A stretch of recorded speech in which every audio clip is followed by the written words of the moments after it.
ഉത്തരവാദിത്വം ഉണ്ടോ നിനക്ക്? ഉത്തരവാദിത്വം എന്തെങ്കിലും ഒരു കാര്യം ചെയ്താ അത് വെറുതെ ജോലി ചെയ്ത് തീർക്കാൻ വേണ്ടി ആവരുത്. അമ്മ എന്താ ഇവിടെ ഒന്ന് ഒളിച്ചിരിക്കണോ? ഞാൻ എന്തിനാ ഒളിച്ചു നിൽക്കുന്നത്? അല്ല, ഒരു അനക്കം പോലും കേട്ടില്ല. നോക്കിയപ്പോ ആളിവിടെ നിൽപ്പുണ്ട് താനും. അല്ല, നീ എന്താ ഇവിടെ? ഒരു ചായ തന്നിട്ട് പോയതാ.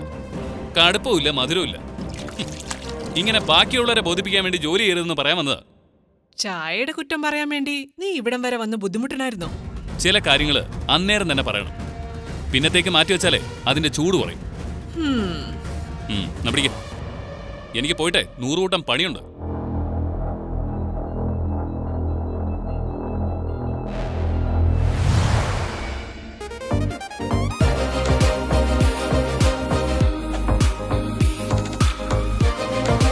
Good morning Manikutty. ഇങ്ങ് വന്ന് ആന്റിക്കൊരു ഉമ്മത. കൊള്ളാം. എന്തിനാ കുറയ്ക്കുന്നത്? കൃഷ്ണ, നീയും കൂടെ അവളോടൊരു ഉമ്മ മേടിച്ചോ? അമ്മ വെറുതെ കുത്തിത്തിരിപ്പുണ്ടാക്കാതെ. ആന്റി, ഞാനേ ഒരു ഹാപ്പി ന്യൂസ് പറയാനാ വന്നത്. എന്റെ അച്ഛനെ കുറിച്ച്.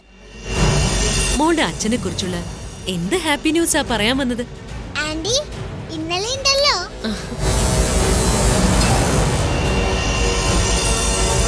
ഇന്നലെ രാത്രി എന്റെ അച്ഛൻ അയ്യോ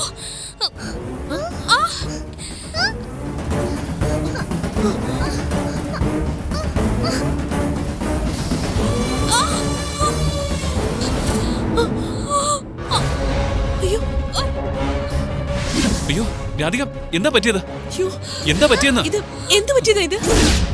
കൃഷ്ണ, വേഗം ഇത്തിരി തുണി കീറി എടുത്തിട്ട് വാ, മുറിവ് കെട്ടണം.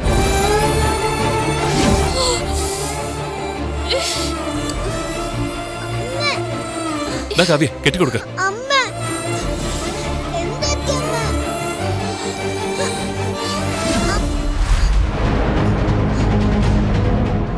എന്ത് പറ്റിയതാ രാധിക ഇത്? അത് കറിക്കുള്ള പച്ചക്കറി നുറുക്കാൻ തുടങ്ങിയപ്പോ കൈ മുറിഞ്ഞതാ. ശ്രദ്ധിക്കണ്ടേ രാധികയെ? അബദ്ധം തന്നെയാണോ? പച്ചക്കറി അരിയുന്നത് ആ ബോർഡിൽ വെച്ചല്ലേ? മുറിവ് പറ്റിയാൾ ഇവിടെ എങ്ങനെ വന്നു? കത്തിയിരിക്കുന്ന കണ്ടോ? അവിടെ വെജിറ്റബിൾസ് ഇവിടെ. ഇതെങ്ങനെ സംഭവിക്കും? എന്റെ അമ്മേ, അത് വെപ്രാളത്തിൽ അങ്ങോട്ടോ ഇങ്ങോട്ടോ മാറിയതാവും. എല്ലാം ഇങ്ങനെ സംശയ ദൃഷ്ടിയോടെ നോക്കിയാൽ എങ്ങനെയാ?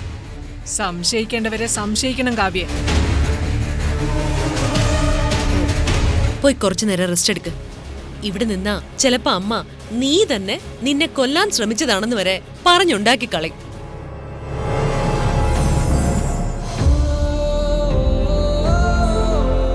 നീ ഇത് മനഃപൂർവ്വം ചെയ്താണോ രാധ? അതെ. ശ്രദ്ധ മാറ്റാനാണെങ്കിൽ വേറെ എന്തൊക്കെ വഴികളുണ്ടായിരുന്നു? ഒരു പാത്രം എടുത്ത് താഴെ ഇട്ടാ പോരെ?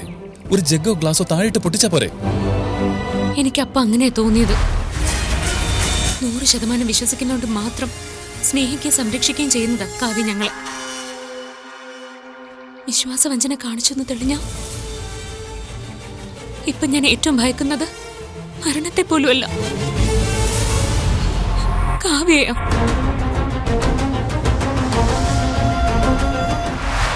മണിക്കുട്ടി സംസാരിച്ചുകൊണ്ടിരിക്കുന്നതിനിടയില് രാധികയുടെ കൈ മുറിഞ്ഞു. അതിലെന്താ ഇത്ര സംശയമുണ്ടെന്ന് പറയാനുള്ള കാര്യമെന്നാ ഭരത് ചോദിച്ചത്. എന്റെ ബലമായ സംശയം അവള് പറയാൻ വന്നത് തടയാൻ വേണ്ടിയാ രാധിക കൈമുറിച്ചത്. എന്നിട്ട് നിലവിളിക്കുകയും ചെയ്തു. സ്വാഭാവികമായും എല്ലാവരുടെയും ശ്രദ്ധ അങ്ങോട്ട് പോയി. അയാളെക്കുറിച്ച് എന്തോ ഒരു വിവരം മണിക്കുട്ടിക്ക് പറയാനുണ്ട്. പറയരുത് എന്ന് രാധികയ്ക്ക് നിർബന്ധമുള്ള ഒരു കാര്യം. എന്നാ പിന്നെ നമുക്കത് മണിക്കുട്ടിയെ തന്നെ വിളിച്ച് ചോദിക്കാം. അത് മാത്രമല്ല, വേറൊരു കാര്യം.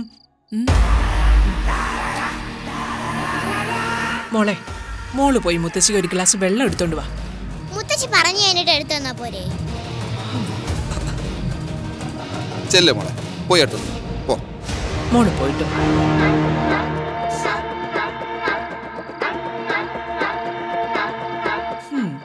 കാര്യം എന്തൊക്കെയാണെങ്കിലും കൃഷ്ണയോട് അവൾക്ക് ചായവും സ്നേഹമൊക്കെ ഉണ്ട്.